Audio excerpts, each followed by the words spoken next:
आगाज करते हैं ईवान में, चाहे सेनेट हो या कौमी असम्बली, इस वक्त अपोजिशन लीडर का ओहदा खाली है।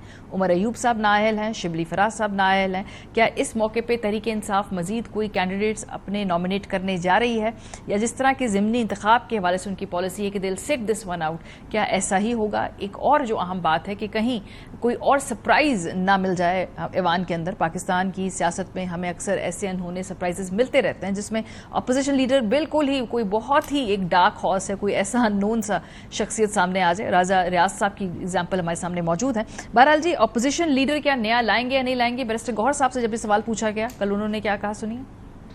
कोई नया अपोजिशन लीडर नॉमिनेट नहीं करेंगे, हमारे यही अपोजिशन लीडर है, यही रखेंगे। इसका पंजाब में बच्चर साहब या असम्बली में उमर अयूब खान साहब और सेनेट में शिबली फराज। फैसला चैलेंज करेंगे, फैसले चैलेंज करेंगे डिस्क्वालिफिकेशन के। बिल्कुल, अगर अपोजिशन जो लीडर है उसको नॉमिनेट नहीं करेंगे, फैसला चैलेंज करेंगे, तो होगा क्या? आज बड़ी इंटरेस्टिंग स्टोरी की है डॉन में इकराम जुनैदी साहब ने, और इस रिपोर्ट के मुताबिक पार्लियामेंट के दोनों ऐवानों के निगमानों की जानिब से अपोजिशन लीडरों के ओहदे खाली करार देने के ऐलान और पीटीआई की तरफ से किसी और रुकन को इन दो अहम पार्लियामानी ओहदों के लिए नामजद न करने के फैसले से एक सियासी बहरान पैदा हो सकता है। सियासी मुबसरीन का मानना है कि अगर पीटीआई आर्जी तौर पर ही सही नया अपोजिशन लीडर नामजद नहीं करती तो ये उसकी एक और स्ट्रेटेजिक और सियासी गलती हो सकती है। इनके मुताबिक इन नशिस्तों को खाली छोड़ने से हुकूमत को पार्लियामेंट पर मुकम्मल कंट्रोल हासिल करने का मौका मिल जाएगा और वो अहम आईनी ओहदों पर बासानी तकर्रियां कर सकेगी।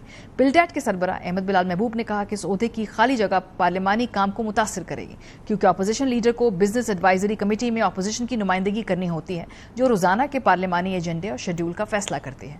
कवायद के मुताबिक स्पीकर एक तारीख मुकर्रर करता है जिस तक अपोजिशन अरकान अपने अपोजिशन लीडर का नाम और दस्तखत जमा कराते हैं। दस्तखतों की तस्दीक के बाद स्पीकर सबसे ज्यादा अददी ताकत रखने वाले रुकन को अपोजिशन लीडर करार दे देता है।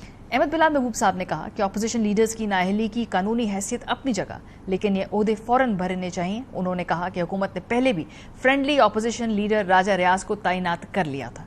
फाफिन के मुदस्सिर रिजवी ने याद दिलाया कि 2014 के धरने में पीटीआई के अरकान कौमी असम्बली ने इज्तिमाई इस्तीफे दिए थे, एक ऐसा फैसला जिससे पार्टी को नुकसान हुआ।